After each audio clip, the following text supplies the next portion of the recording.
afternoon, everybody, or perhaps good evening or good morning, depending on where on earth you are. Welcome to the first Nuclear Science Webcast, brought to you by the National Nuclear Laboratory, the UK's National Laboratory for Nuclear Fission. I'm Dr. Tim Gregory, I'm your host this afternoon, and I'm particularly excited to be the host because normally I work in the laboratory. I work down on the atomic scale, measuring the chemistry and the radioactivity of nuclear materials. But this afternoon, we're going to be thinking big. In this first event, this Nuclear Science Webcast, we're going to be talking about a holistic view of energy and integrated energy systems. What does it mean for the future of humanity in our technological world and our future energy demands?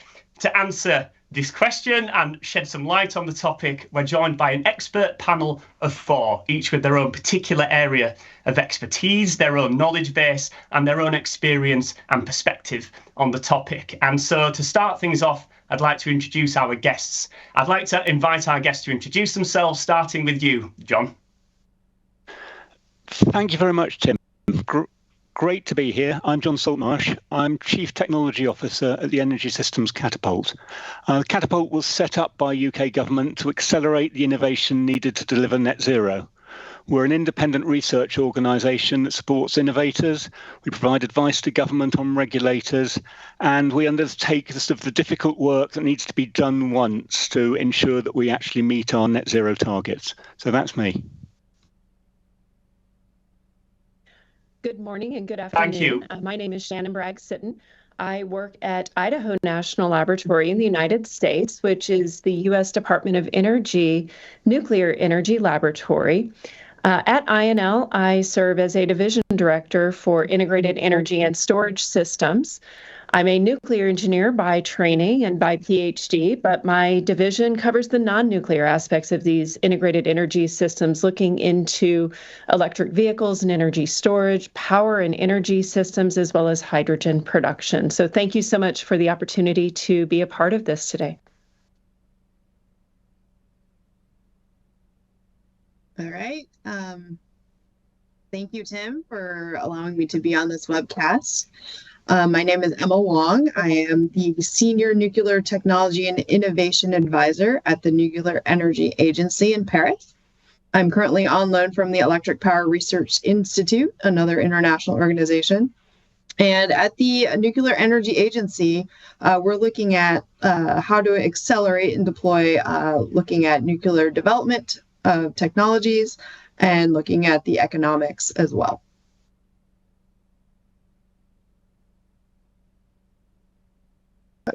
Thank you. And my name is Paul Nevitt. I'm Vice President of Science and Technology at the National Nuclear Lab, and super excited to launch these series of webcasts focusing on energy this time. My role at the lab covers all that we do across energy, environmental restoration, health and nuclear medicine, and security and non-proliferation. I have the joy of building capability by investing in research and development. But today we're going to talk about the energy system, and it's a privilege to have such distinguished guests. So looking forward to the conversation, and do look out for more of the webcasts in the future when we cover more topics. But Tim, I'll hand back to you. Thanks, everybody. Brilliant. And for the people watching, please do submit your own questions throughout this webcast. This is your opportunity to get those questions answered. There is no question too big, nor any questions too small. So please do keep those questions coming throughout the webcast. And just as a very quick disclaimer, the views of our guests are not directly attributable to NNL. Those views are their own. And so just to get things going, I'm going to ask a question to you, Jon. What exactly is an integrated energy system, and why do we need one? Okay, that's a great question. I guess it's important to recognise we've got an integrated energy system today. The gas, the electricity, and sort of the liquid fuels we use are all sort of heavily integrated. We use gas to generate electricity. We use electricity to pump fuel, and refining often relies on gas for feedstocks. All these systems operate within an interconnected market infrastructure. They rely on the same digital infrastructure, and they're consumed by the same people. So, the point is, we need to think about systems in an integrated way rather than they're not integrated at the moment. But the key point for the future is that this integration is becoming even more important as we move to a sort of a renewable-based system. Things are becoming sort of distributed. The linkages are becoming more complex between them, and it becomes even more challenging to optimize. And that's why sort of we need to treat this holistically. It's very easy to treat individual components separately and then wonder why they don't operate effectively together. And this is the Energy Systems Catapult has been here to encourage people to sort of think about systems from a whole systems perspective, and that's really what we mean by an integrated energy system. Thanks. And thinking about that kind of that integration and that interdependence of different energy sources, Emma, what does this mean in your perspective for hard to decarbonize sectors such as steel, chemical synthesis, all of the things that we need to think about if we're to have any hope of achieving net zero by mid-century? That's a really good question. A lot of these hard to decarbonize sectors, you have to think about, they need power 24 hours a day, 7 days a week. They don't stop production. Like in our commercial, homes, we only use maybe the electricity in the nighttime when we're at home and we need lights. They need to produce steel 24 hours a day, 7 days a week to meet demand. Same for concrete, same for any of these other industrial sectors. They need almost 100% reliability in some sectors in order to make the economics work for these different industries. So if you start to think about it, if they need great reliability for energy, what does that mean for an integrated system that you may have, to figure out how to optimize something that needs almost 100% reliability? Sure, and with that reliability kind of factor in mind, particularly for these industrial processes that need the energy 24/7 reliably, Shannon, in your view, what does this mean for renewables? How do we kind of bake that into the equation? How do we factor for the intermittence of renewables, namely wind and solar? Thank you for that question, Tim. And as I answered that, I'd like to reflect on some of what both Emma and Jon have offered with regard to integrated energy systems. So thus far, we've kind of focused on the electricity sector. And we have an integrated grid and we're coordinating a lot of different resources, but our energy needs are beyond just electricity. Renewables do a wonderful job when they are available to provide electricity to those regions, but they are variable in how they operate. So that means we need to have reliable baseload. We need firm, clean, dispatchable power to couple with those energy sources so that we have that electricity available for the grid, for everyday consumers, for those industrial consumers as well. But then when we have ample production from those renewables in a windy day, on a very sunny day, what happens to those other resources that are in that integrated infrastructure? Well, one of these wonderful aspects of nuclear energy, of geothermal energy, of fossil energy, particularly when we couple it with carbon capture, they provide heat. They provide reliable, high-quality heat that can go and help support the heat demands of those hard-to-abate sectors as well. So we can continue to provide clean electricity to the grid from either the renewables or that reliable dispatchable power system, and then redirect to heat users as well, thus beginning to decarbonize not just the electricity sector, but the industrial heat sector as well.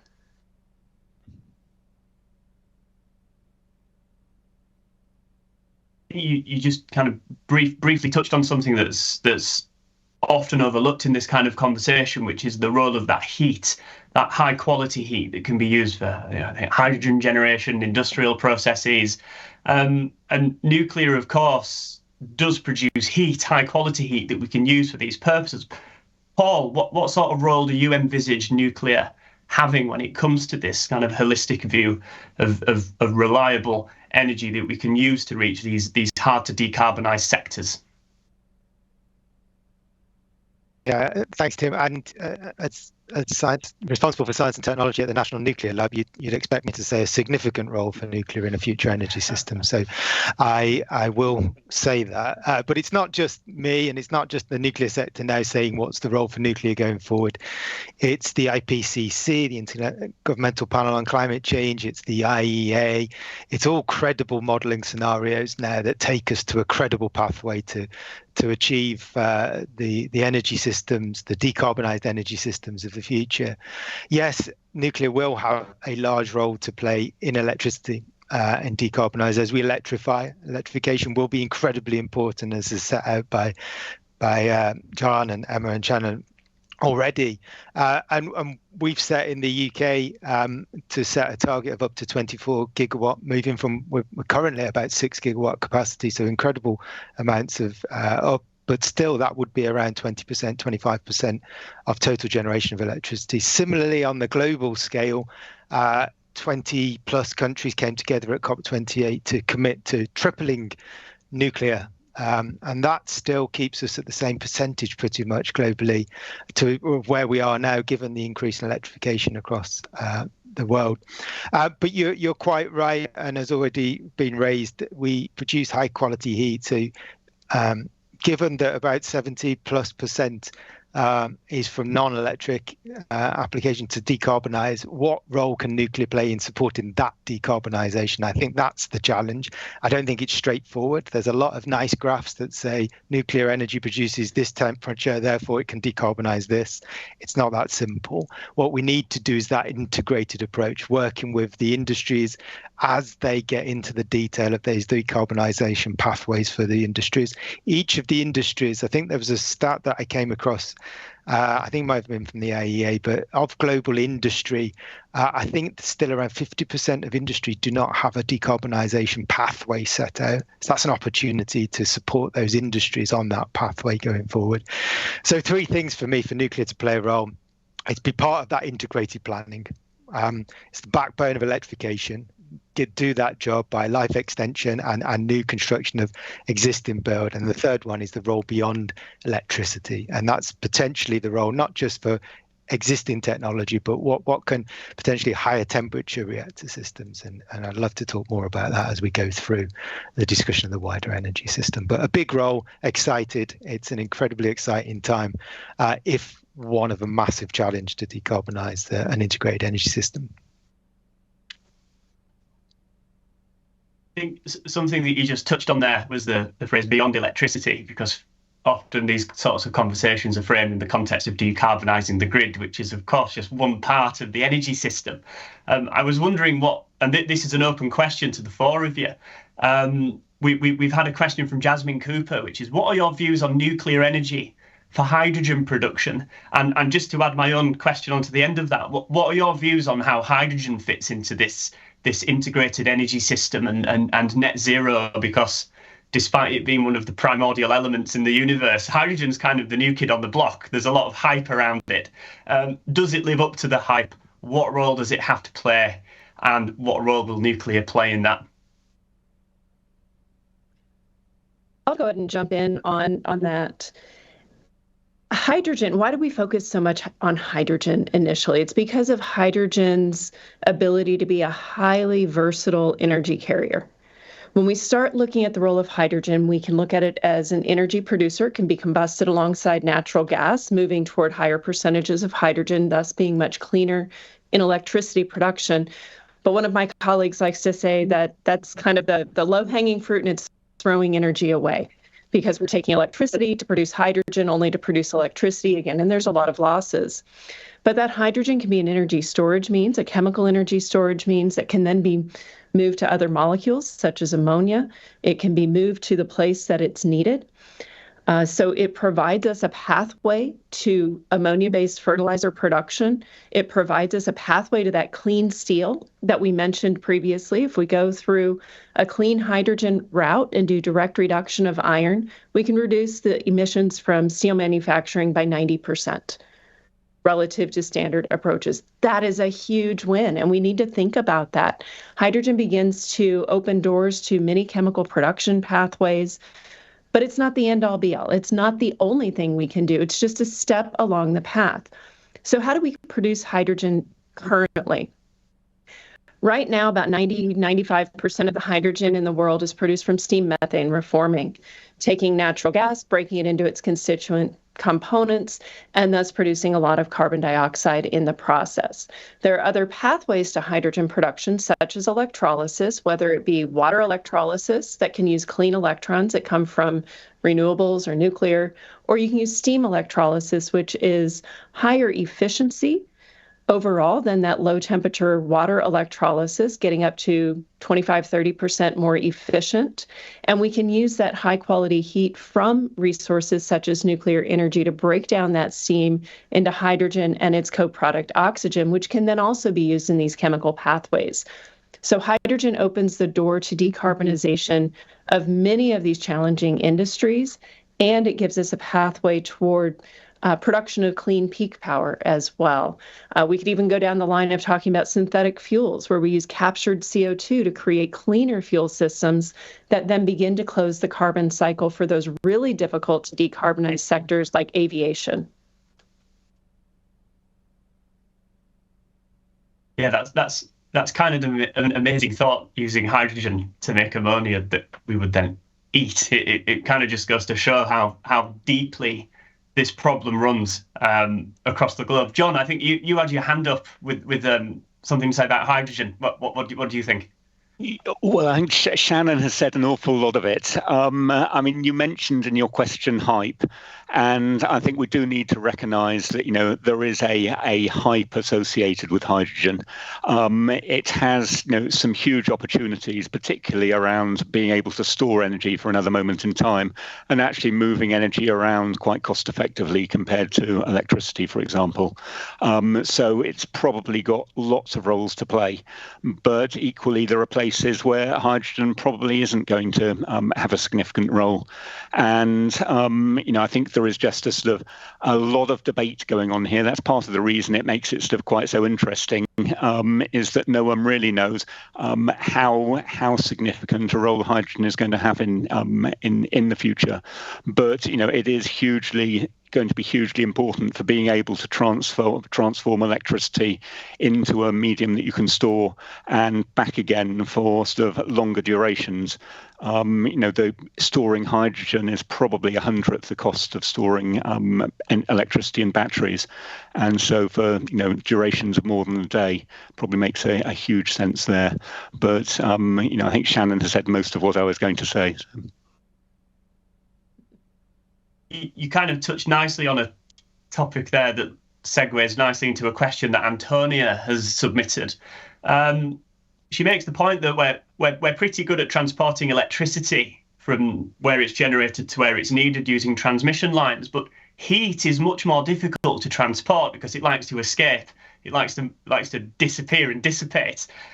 How can we overcome that challenge in an integrated energy system? How do we get the heat from where it's generated at source to where it's needed in industry? That's an open question for either of the four of you. Well, I'm happy to come in. Emma. Okay. I think a lot of us have opinions on this. I will just start. There's a lot of ways to think about heat. Of course, the closer the heat source is to what you want to use it for, the better it is. However, you can also take, one of the theories is you can take straight off of a turbine, from your nuclear power plant or any other turbine, really, and take a significant portion of that energy off and use that high, purified steam and high heat. And you can actually transport that a little bit further. There's also, if you think about, you can innovate and you can insulate your pipelines and do a lot of different things. But one thing you will have to do, depending on how far you have to transport it, you'll have to think about what that temperature is, and then whether or not you'll have to put more energy back into it to get the temperature you need.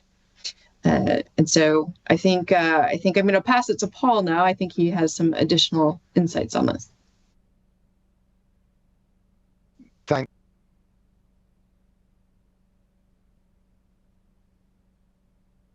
currently have industrial clusters that have clustered around, those energy sources. And as we go forward, as design those future systems, the opportunities to design those systems in such a way to optimize for things like, minimizing heat loss and other things. So it's about that design of the energy system. And I guess one thing to highlight from a nuclear specific point of view, some of the advanced technologies we're looking at enables them to be sited in different places, and we're looking at energy hubs. So for example, NNL, we're working as part of the Advanced Modular Reactor program to look at high temperature gas reactor deployment, potentially, for example, in the northeast around industrial decarbonisation of current industrial clusters. But that brings the energy to where you need it rather than having to necessarily transport it. So you're looking at the problem the other way. But yeah, Jon may want to add more to the broader question.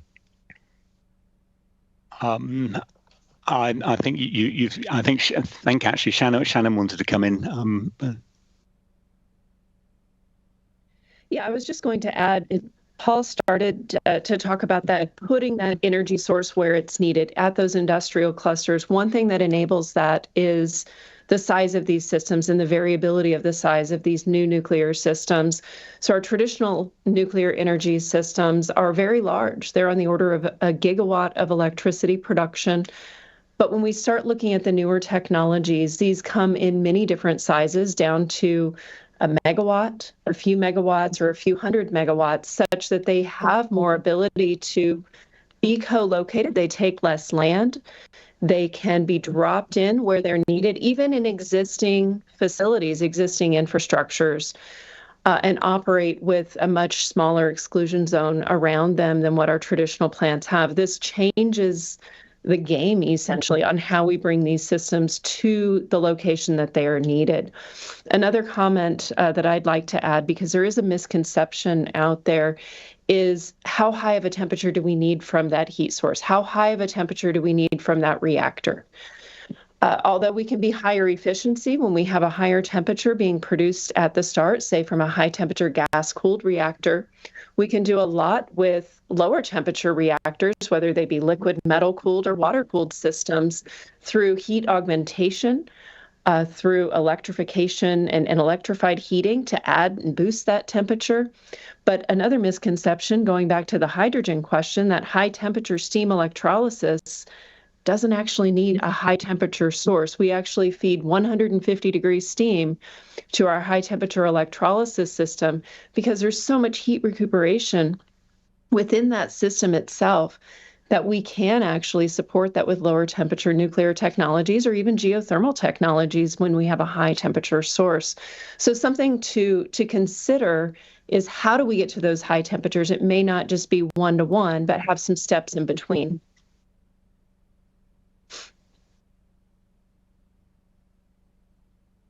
So that you touched on something there, Shannon, that we got a question from Rebecca H. You kind of mentioned these smaller reactors that are nestled in and amongst industry, the place where the heat is needed. What do you envisage we use to buffer the slight unreliability of these reactors? Because no source of energy is 100% reliable all of the time. If we're relying on, say, a reactor for a factory, what happens when that reactor goes down for maintenance, refueling? How do we kind of buffer ourselves against that with these future energy systems?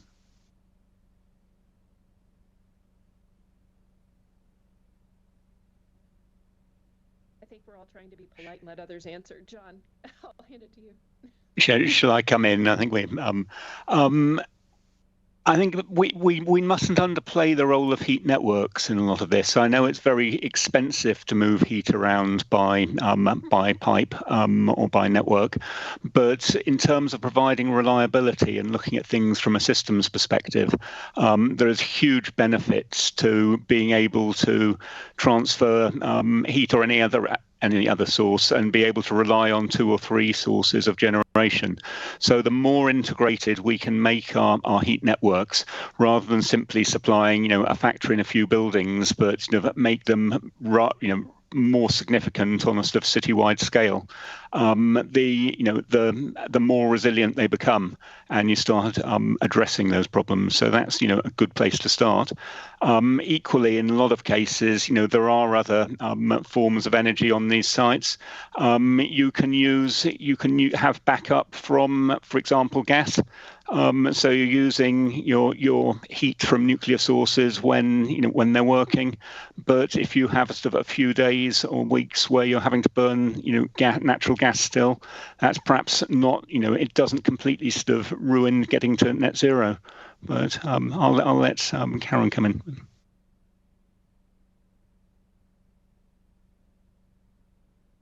Emma, you raised your hand there. If you what Jon was saying. When you're looking at some of the other different hard to decarbonize sectors, say looking at especially like a mining operation or things that are more remote that could have an integrated energy system, a lot of times you think about redundancy. And when you have a smaller type reactor, you can have more than one. Doesn't mean you can only have one. You can have modularization. You can have multiples to build in that redundancy for these industries, so that you can have a maintenance go down on one reactor. You're able to do that, and you have other makeup sources of energy. And if it's truly integrated, you can rely on those other sources as well and have other reactors running. So this can be part of your project planning to see how much redundancy you might need and to make sure you have that reliability you need for that industry.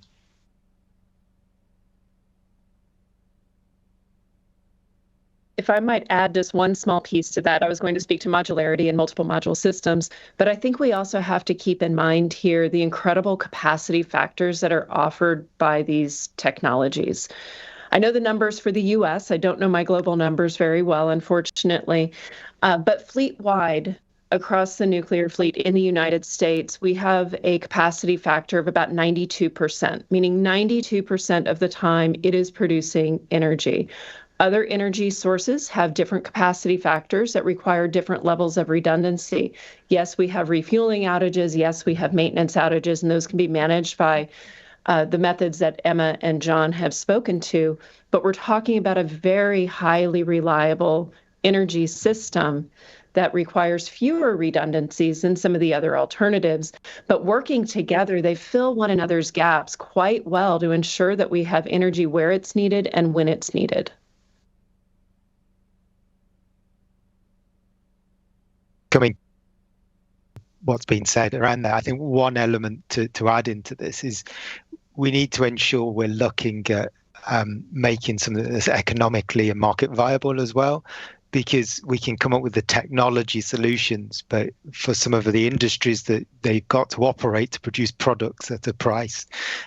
So we need to keep that in terms of the market design, the economics of the system. So we're building in redundancy, and that's why the integrated approach and maybe the scale and how we're working together, but the energy park approach and clustering makes things, you start to get to a point where you can get a price point for energy that enables people to make the products that they are and viable going forward. Because we mustn't forget that it is something that, if you were to be negative, particularly about some of the nuclear sector probably previously, is to not look at the products at the end and the price point of those products, and that goes across the energy system going forward. We need to try and keep to those products at a price that people are willing to pay for, because that's what industry want to as well. So we need to remember that as we go forward. That segues nicely into a question submitted by Robert H. One of the issues with hydrogen transportation and storage is that it's quite expensive, and that goes for heat transportation as well. How do we keep the price down? How do we make energy affordable as we march towards our net zero deadlines by around mid-century?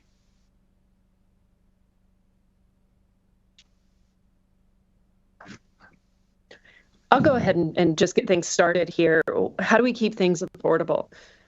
Number one, we need to produce things in multiples. If we build one plant, one system, it will always be a higher cost. As we start building more and more and get to economies of quantity, we start reducing costs on the capital of building those systems. We reduce cost on the staffing. We have a learning curve on how we build these systems, and we can really begin to take advantage of that.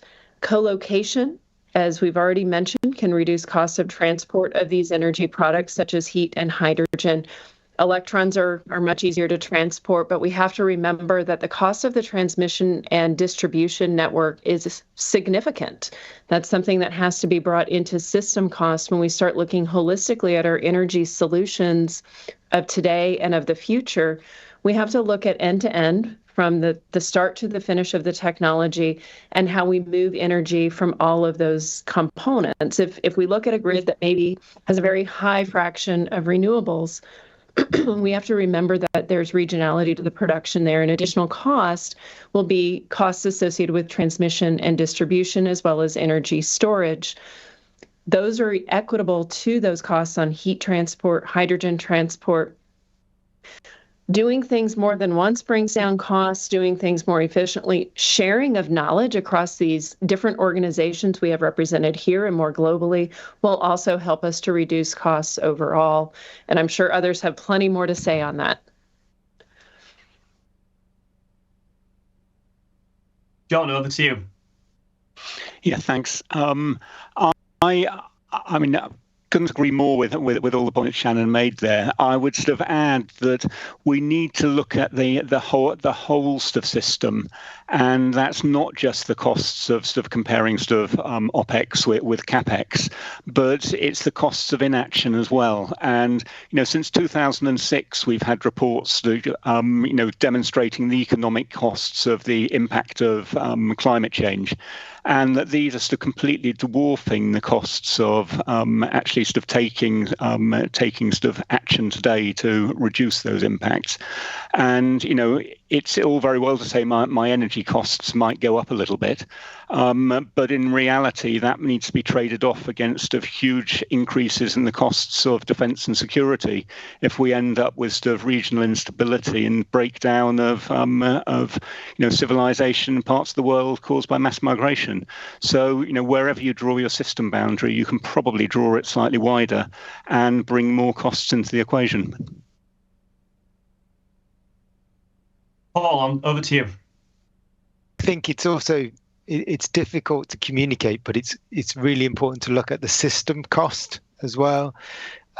We tend to look at individual costs, and it's a hard thing to communicate, particularly to policy and decision makers, the full system cost. But when you look at lower cost transitions and full system, I think that's what you got to look rather than individual point costs, because overall that's what we're trying to get to, is the minimal cost. And some of the great work that's come out of the Energy Systems Catapult, and I'll give them a plug to the meeting that they're setting up in the coming months to follow on to Innovating to Net Zero. The full system model where we've worked with the Energy System Catapult on ESME, their model, which is a low-cost minimization model, allows you to look at the different pathways from a full system perspective. And that's why I think there's a need to educate more people in systems thinking, systems approach, and get comfortable with system costs rather than individual decision costs. And just to reiterate, I think that Shannon made the point, once we start doing things, cost curves start to come down. You start to see that in terms of transitions, in terms of curves. I think, Shannon, you wanted to add something. Yes, thank you, Paul. One nuance to this, we talk about system costs, and I'm so glad to hear about some of the work that the Catapult is doing, and we're trying to do some of that at INL as well, looking at that broader system cost for electricity generation. But historically, the tools that we've used for planning of capacity expansion, planning of what to build next for the grid, they don't bring in this component of how heat will be utilized and the demands for heat and the change of that. They don't allow for cross-sectoral analysis between electricity markets and heat markets. So this is a big missing piece when we think about system, where we typically are talking about electricity system costs. We need to think about energy system costs and make sure that our tools are upgraded and capable of looking at levelized cost of electricity as well as levelized cost of heat and how those interact with one another and interplay to bring us to an optimized low-cost solution to ensure that the customer is not negatively impacted by this clean energy transition. The beauty of the small UK and the energy systems catapult model includes the electricity and the energy system, so enables it to look at that full system across, because I couldn't agree more. But the scale of the challenge of modelling the UK system to the US system, I would grant, is a whole scale of challenge. So I kind of get the impression listening that it very quickly becomes very complicated. Although we think about this kind of thing a lot and enjoy talking about it and listening to other people's perspectives on it, a lot of people don't ever want to think about energy. They just want their lights to come on in their house. They want to be able to make their tea when they get home. People in industry, again, they don't necessarily want to spend all of their time thinking about energy. They just want the factory line to work. They just want the cogs of industry to turn. How do we get buy-in from members of the public out there in the community and industry with these new integrated energy systems? I think especially when it comes to nuclear, which we perhaps have quite a way to go before it kind of becomes as widely embraced as perhaps something like wind and solar as we kind of march towards net zero. And how do we get buy-in from communities and industries?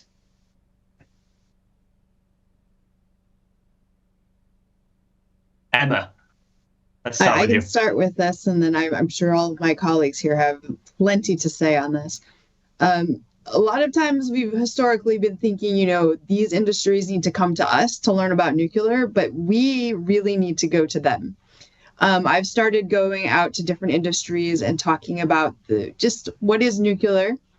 How can this play a role in different industries? Recently, we're talking about like the heat industry. I had gone to the district energy conference and just talked about, what is a nuclear reactor? What are SMRs? What is this possibility out there? Not saying that it is your answer or, it can provide all the heat that you need, but just to answer basic questions. What is radiation? What is, how much heat can it produce? Some things that are just very simple, just to be accessible and be there to talk to people. And so I think that is one of the things as a nuclear professional, if you can go out to industries and just answer questions for them, it makes accessibility that these people like us are real. And it's just not the media talking to them and that's all they can hear. And so I think Shannon probably has more to add on this. Yeah, absolutely. Thanks for getting that started, Emma. This is something that we've been working on within my laboratory, within my team for quite a while. And initially, it was very difficult to have that discussion. But as more and more industries, more and more municipalities are seeing the need to go to clean energy solutions, we have more questions being asked. We are going to industry with an air of really humility to say, what is it that you need from your energy source, and being very honest about what energy sources may be able to meet that need based on where they are, the overall demands and the variability in those demands. Nuclear energy may be a great solution in some areas. In other areas, it may be other energy sources, renewables, that can provide that energy source. But it's really about going with an open mind, providing the educational aspects. What is nuclear? How has it changed over time? How is it changing? When will it be ready? When will it cost? And be really honest as professionals about what those estimates are, but then asking, what do you need from us? What are your concerns? How can we help meet those concerns? Rather than bringing a ready-made solution to their doorstep, working collectively to create that solution. When we think about public engagement, it's very similar, going with an air of humility and saying, what do you need for your future energy systems? How can I help answer your questions to evaluate the options that you may have? I and my colleagues have been engaging in public meetings more and more throughout the United States to just have those discussions. And again, as Emma said, be just a real member of the community to talk to them and engage with their decision makers and their everyday citizens to say, how can I help? If I can just come in and sort of add a little bit more on sort of engaging with the citizens, there is one set of challenges that you need to convince companies to change. It's very much more difficult, as you say, for a lot of citizens who probably aren't engaged with any of the energy sort of side of things at all. And what we've done with electricity in the UK has been very much to decarbonise without anyone noticing. They're still getting sort of electrons through their wires. It's just they're now coming from low carbon sources. That works quite well for the bits where consumers don't have to get engaged. The next level is things where there is a better offering that's low carbon. And I think electric vehicles is an example of that, where most people who've driven an electric vehicle have no wish to go back to a diesel or a petrol engine, just because it's a better driving experience.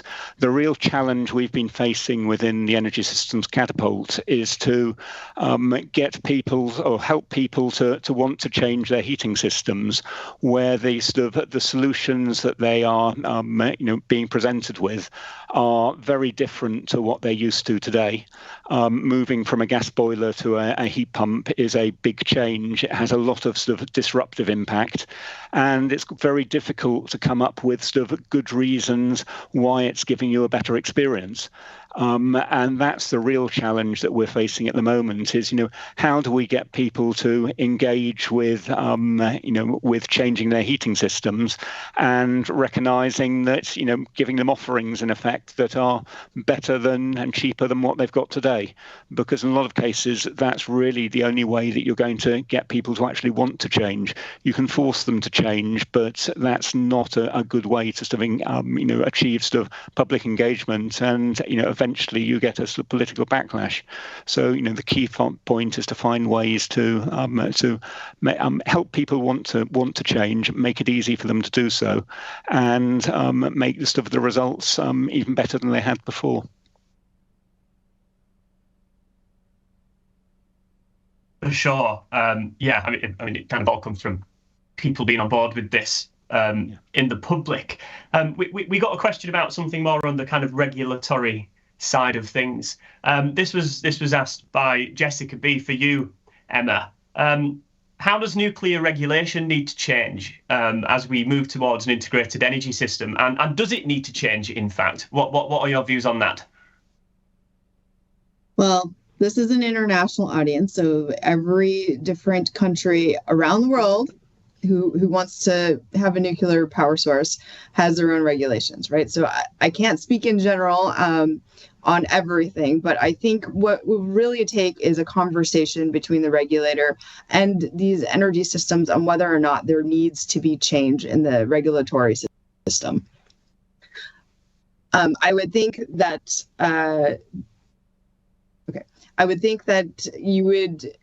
it wouldn't just be the nuclear regulator. There would be other regulators involved as well that would need to be a part of this conversation. I'm talking more at an international point of view. I come from the United States. There's definitely many regulators that would be involved in this discussion. But primarily, a lot of these regulators are just looking at the safety of the nuclear power plant, looking at the health and safety of the people around it. So when you think about that, it's looking at what footprint might this nuclear power plant have in this area. If it's in a cluster, is it in the middle? Is it on the edge? Is it a little further away? A lot of these things would be in consideration. However, those are things that normally a nuclear regulator would ask these questions anyway when you're siting a nuclear power plant anywhere. So it would really be, is it being co-located near something that would be of concern to the safety and the health of the public? Again, these are usually questions that a regulator would ask when you site a nuclear power plant anywhere. So it would be hard pressed to come up with, just because you wanted to include a nuclear power station in an integrated system, that there would be changes to the regulation, but there may be more questions from the regulator to the people putting together the system. What does this look like? What are the considerations? Have you considered all of the safety that needs to be looked at and the health of the public and concerns of the public as well? So from that point of view, it may not be a change in regulation. It may be more of, you may get more questions about how is this integrating in, and would there be effect on the health and safety of the public and of the power station itself? Thank you. Shannon, you mentioned earlier in the webcast about those learning curves and those economies of scale that we could tap into with new nuclear technologies. Jessica B has submitted a question. Kate N has submitted a question. How does this play out internationally? How can we roll out those learning curves and those economies of scale across the world, across national borders? That will, that's kind of key to achieving net zero, not just nationally, but internationally eventually as well. How do we kind of pass on those fruits, those learning curves to other countries? Mm-hmm. Well, that's an excellent question, and it is a challenge. But this is a global challenge that we're facing with climate change. This is a global industry as well. And many of the companies that are seeking to build these new energy systems are global companies. They are not just American or British or French or whoever. They are global companies. And it requires us to share those learnings, to share challenges, to be very open about what didn't go right as well as what did go right. It also requires us to build up supply chains that can potentially be shared across different countries that have some of these similar goals that we're working toward. And just one small change to the language that you used in that question was, it's not so much economies of scale now. Economies of scale, we think of moving to larger and larger scale systems, and that's what caused us to move to very large power plants historically. But we're really starting to look at economies of quantity, these smaller scale systems that can be located in so many other energy park configurations and what a large scale system might be. Requires us then to look at how many of these units do we need to build out to get to that tripling of nuclear, to those net zero solutions. And it becomes a very large number, but it opens the door to solutions such as factory manufacturing of these units. So instead of just producing one and those units being unique at every site, which is pretty much what we have in the United States right now at our large scale plants, we are producing units in a factory assembly line approach, much like automaking, and then moving it out to the site. Sharing those resources across countries like the US and the UK, for example, can help us move to those cost-effective solutions much more rapidly. And these companies are working across the two countries already. We're also working more broadly with countries that are looking to provide electricity to their communities, developing countries that are not fully electrified now. How did they approach this differently than some of the countries that are in this webinar today? Can they skip over some of the fossil solutions? Can they work with countries to help come up with those clean energy solutions from the start as they bring electricity to communities that don't even have it right now? And so sharing our lessons in large countries with those smaller developing countries can help them get to cost-effective solutions much more rapidly as well. Jumping back really quickly to the previous question on regulatory, I just want to give a shout out for some work that we're doing here in the United States, because we're asking those regulatory questions right now. We're moving forward on demonstration projects of existing nuclear plants operating hydrogen production facilities on site. How does that impact the license of an existing facility?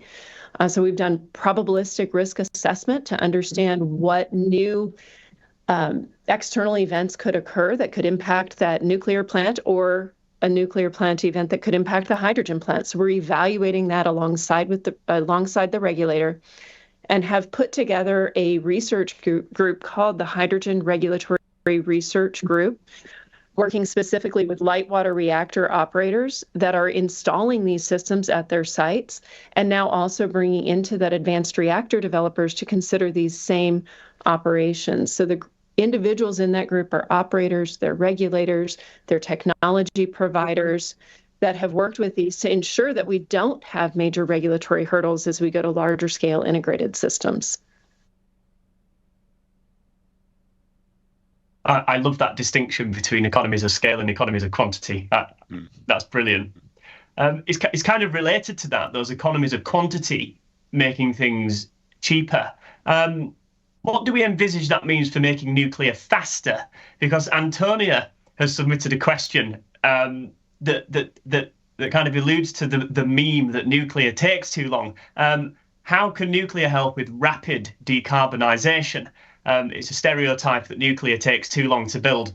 Would those economies of quantity help as we move towards that integrated energy system? Paul, what do you think?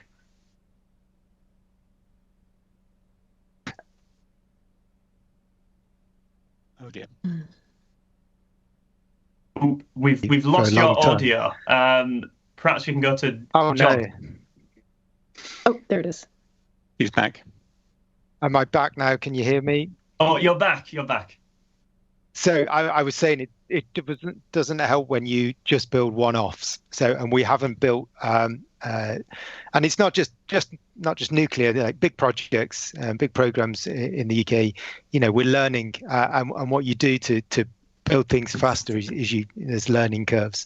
So if you start to commit to multiples, you start to that learning, and you see that across multiple technologies around the world.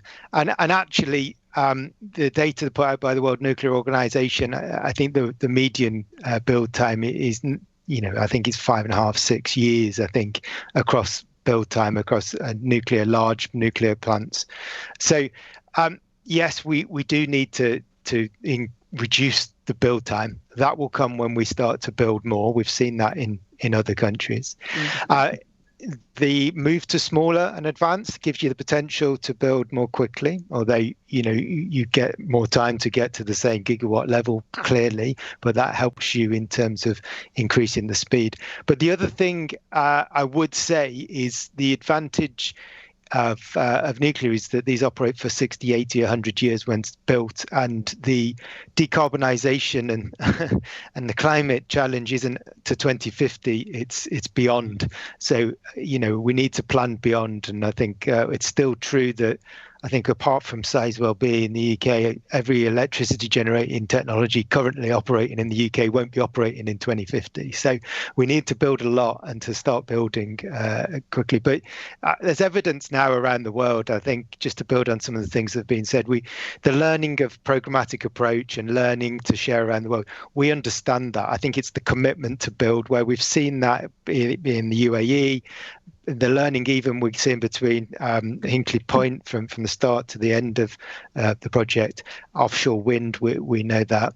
And just quickly on the regulatory approach, and just to agree with Shannon, we're working also, with EDF on demonstrating hydrogen at the Haitian plant as part of the Hydrogen Bay Hydrogen Hub in the UK, and as part of the Advanced Modular Reactor. The regulator is embedded early as part of that program to look at the demonstration of heat. So early engagement, I think, and actually my reflection is regulators are somewhat ahead of the curve generally, because they have to be.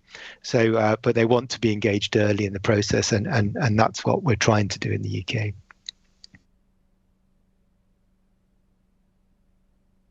Thank you. Does anyone have anything else to add to what Paul was just talking about? Great. And perhaps for a final question, or maybe we've got time for two more. With these integrated energy systems, particularly with a view to the intermittence of renewables, which are growing across many countries in the world, can't we just store surplus energy in batteries, in chemical batteries, and use it later when the wind isn't blowing and when the sun isn't shining? Jon, would you like to start us off on that? Yeah, I think you started on my specialist subject now. I mean, the starting point is, yes, for short periods of time, you can store energy in batteries. and it works very well for balancing across, a 24-hour period. But batteries are hugely expensive in terms of storing large amounts of energy. If you store energy as a gas, in a sort of a salt cavern or some other large store, you're probably 2 orders of magnitude cheaper in terms of the amount of or the cost per kilowatt hour of energy that you're storing. And so when we're talking about days when the wind isn't blowing, that becomes in the UK, I don't know what the figures are for America, but we end up with needing tens to hundreds of certainly tens of terawatt hours to cover that sort of storage. We're looking at 30 million car batteries by 2050 or so. If we convert all cars, that doesn't come anywhere close to 2 or 3 terawatt hours of storage. So batteries, and those are batteries that exist for another purpose.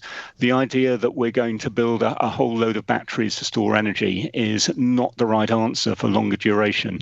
And at that point, you're talking about either chemical energy for terawatt hours, or potentially for sort of tens or even hundreds of gigawatt hours pumped hydro. But there are very few solutions around for the really long duration storage. And certainly in the UK, our worry is a sort of period of 2 weeks when the wind isn't blowing. There's very little sunshine because it's the middle of winter. And how do we bridge those gaps? And the answers then are to have sort of power that you can rely on from nuclear, from carbon capture and storage power, or to store energy, probably as hydrogen, potentially as methane, and then use that to generate power when you need it. Brilliant, thank you. And so with that, we're almost out of time. Whilst we have the 4 of you on the line, does anybody have any final remarks or anything to add that they were itching to say that they didn't quite get the chance to?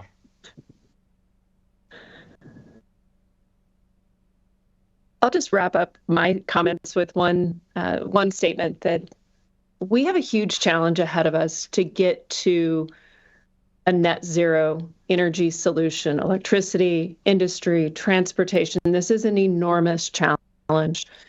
We need to be very open-minded as technology developers and providers, as well as very understanding of energy needs. And we can't throw solutions out. We need to look at all of the solutions available, the mix of those energy systems and how that might come together in an integrated system may look very different as we go to different parts of the United States or around the world. But we need to look at all of the solution sets because we all have to come together if we're going to solve this huge challenge. Echo that, and collaboration I think is the key. And I just give a plug for another initiative we've got is the global national laboratories that we've brought together, national laboratories across the energy system, across the US, Canada, Japan and France to work together. And I think collaboratively being open-minded I think is incredibly important. And other than that, I'd just like to thank the other people on the call for their expertise and joining this first webcast. But I'm sure Jon and Emma might want to add some final words. I'll just jump in to echo exactly what I was going to add about collaboration, and Paul beat me to it. But I think it's not just all the countries need to work together. I think regulators, industry, everyone needs to work together and include the communities as well. It will take, as they say sometimes, it will take a village to raise a nuclear power plant maybe, but it really will. It will take everyone to work together to put this together. And I really do thank everyone here. I think this was a great panel and I enjoyed being on it. Right, in 10 seconds, I will just sort of add, it's been great being here, and it's there's more than enough to do for companies to be still worried about competition. The reality is that there's plenty enough work all around.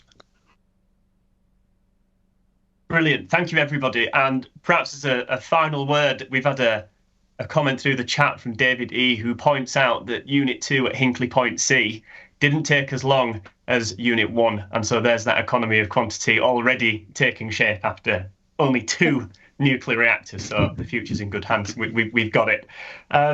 Thank you, speakers. It's been fascinating. Audience, I hope you enjoyed this as much as I did. It's given me plenty of food for thought and answered a lot of my questions. And thank you for submitting questions and comments along the way. There's a team behind the scenes in Mission Control rapidly sending me questions. We didn't get to all of them, but I think we covered all of the major points.